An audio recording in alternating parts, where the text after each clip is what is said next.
Of the nearly 5,000 15th century printed items that we hold here at Cambridge University Library, there's one particular class of object which has an enduring fascination for me.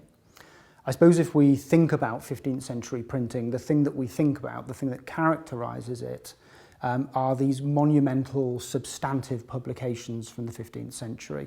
So they're things like the Gutenberg Bible or Caxton's Chaucer. But it's always worth remembering that alongside that sort of large-scale book production, there was a much lower stratum of print culture which was also happening. I mean by this single-sheet publications. 15th century printers printed single-sheet publications as a means of providing a drip, drip, drip of income, which ultimately would fund these larger, more substantive productions. Single-sheet publications I find particularly interesting because there's an odd phenomenon about them. They were at one time, we suspect, amongst the commonest pieces of printing, and yet today they survive in the smallest number of examples.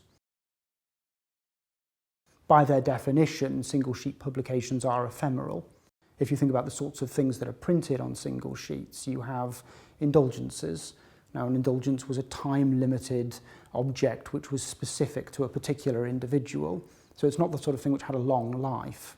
Also things like fair notices and bills and auction notices, notices of book sales, these sorts of things, didn't have a long life. If you also think about another of the great classes of single-sheet publication, the publication of devotional images, again, there were many, many ways that these images were used in the 15th century, but very few of those were conducive to their long-term survival. Devotional images were pasted into books, they were pasted into chests, they were pasted on walls, they were slipped into or bound into books. So these things didn't help with the long term, the longevity of the objects that they were talking about. So that they were concerned with. So you have these ephemeral objects which then are treated in ways which don't prolong their survival or promote their survival. Where single-sheet devotional images do survive from the 15th century, it's invariably because they were pasted inside books.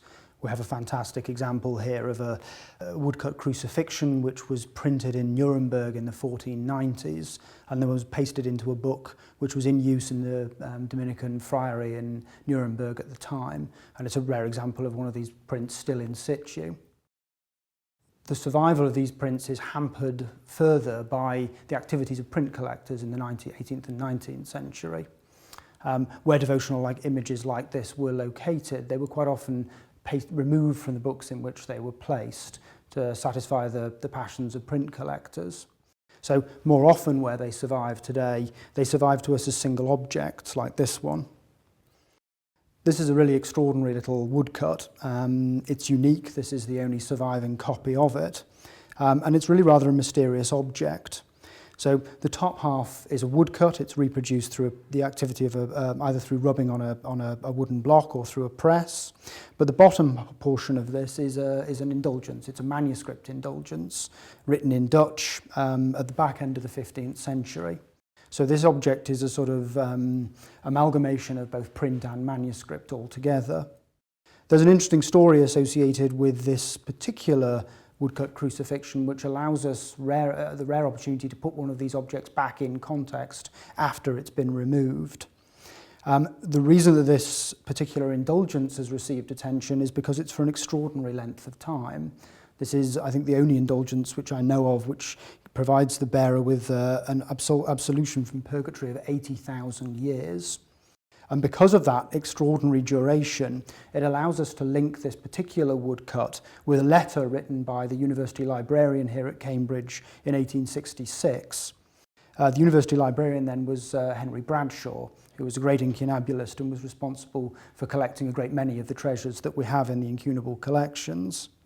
Bradshaw wrote to a friend of his in Holland in 1866 that he had purchased a copy of Gregory's Homilies, printed in Utrecht in 1479, from the Amsterdam book dealer Frederick Müller.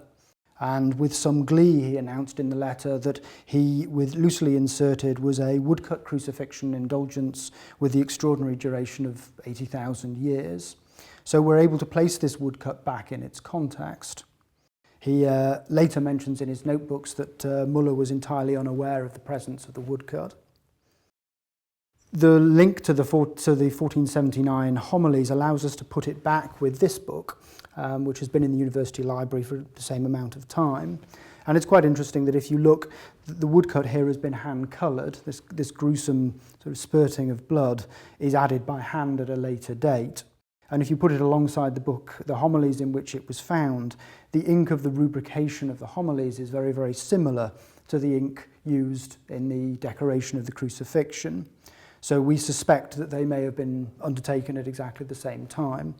So we're able to take this object which otherwise floated without any link in time or place, and we're able to put it in a place, Utrecht, in a particular time around 1480. And that's a rare thing to be able to do.